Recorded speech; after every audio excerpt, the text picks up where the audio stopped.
France Inter.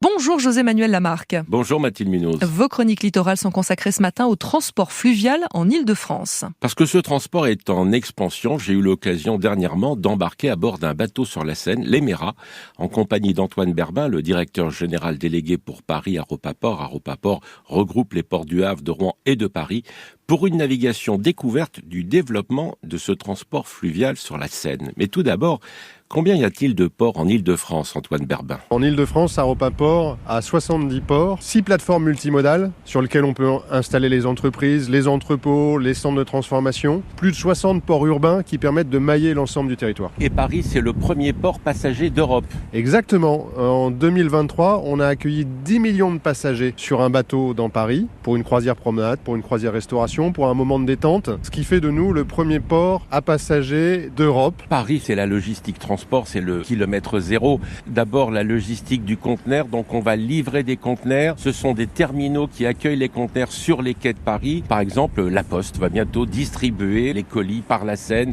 C'est un transport qu'on appelle intermodal. Et le village olympique, sa création, c'était par la Seine et ça a économisé 30 000 camions grâce au transport fluvial.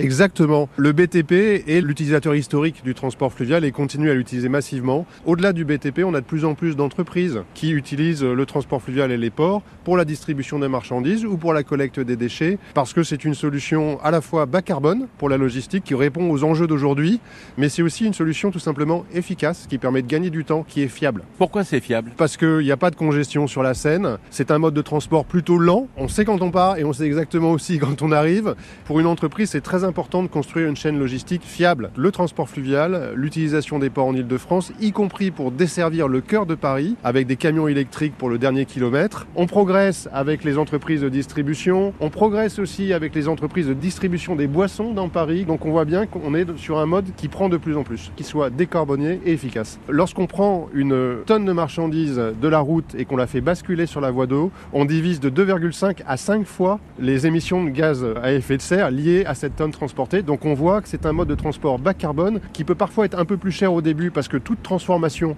et c'est souvent des transformations logistiques lourdes, coûte de l'argent, mais qui deviennent rentables avec le temps. Économie de CO2, il faut alléger le transport routier. Vous nous l'avez dit, le transport fluvial, c'est plus lent.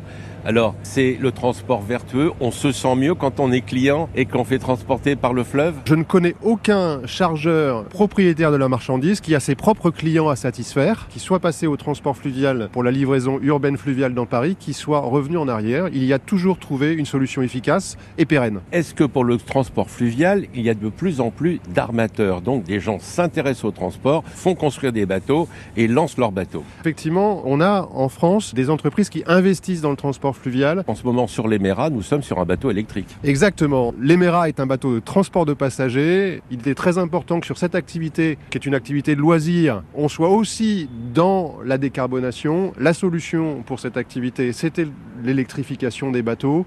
Plus de 150 bateaux en opération dans Paris. On en a déjà 40 qui sont électriques. Donc on décarbone aussi cette activité de transport de passagers. Est-ce que dans l'avenir, vous vous projetez, il y aura des bateaux hydrogène, bien évidemment, vous vous projetez sur des stations hydrogène ? Alors le sujet de l'hydrogène pour la mobilité lourde, pour les marchandises, c'est un sujet qui dépasse les bateaux. Et donc on est très heureux d'accueillir des projets de stations hydrogène sur nos ports en Île-de-France. Le premier projet à Gennevilliers, il est en cours de développement. Ça sera une station multi-énergie qui fera de la recharge de camions en électricité, qui aura tous les gaz spéciaux et les biogaz qui sont également utilisés pour des livraisons bas carbone et qui inclura une distribution d'hydrogène, mais cette fois-ci pour les camions et aussi pour les bateaux lorsqu'ils en auront besoin. Merci Antoine Berbin.